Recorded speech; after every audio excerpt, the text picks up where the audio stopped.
మరి ఎటగొడ్డది ఏనాడు కొడుకులు ఎత్తుకొని కనుక ఇద్దరు భార్య భర్తలు మరి కొల్ల కనుక ఏనాడు కమల దగ్గర ఎడవచ్చిరా తండవుడు ఎట్టిరా తండవుడు ఏ ఊరు గొల్ల రాజా ఏ దేశం ఉన్నరా ఏ ఊరు గొల్ల రాజా అయ్య మీదే ఊరు ఉందో ఏ పల్లె ఉందో అయ్యా ఆగో కొల్లు అంటే కనుక ఏనాడు వాస్తవము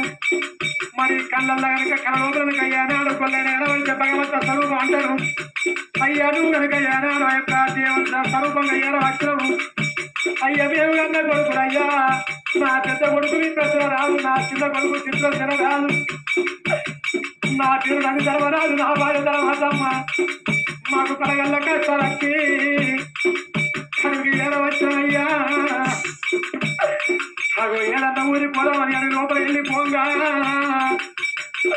నా కొడుకుల కనుక ఏనాడు పాలిస్తామంటే నా భార్య సంత తన వాళ్ళు ఏవయ్యా అగో పాలు లేక నా కొడుకు కనుక ఏనాడు అష్టమయ ప్రాణాలు అయితున్నాయి అయ్య ఈ మేకల మంద లోపల ఏదన్నా మలుప మేక ఉంటే చాలని పాలు విండి అయ్య నా కొడుకు అయ్యే కొల్లరాజా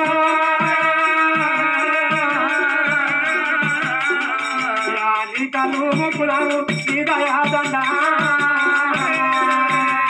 నీ కళ్ళు మొక్కరావు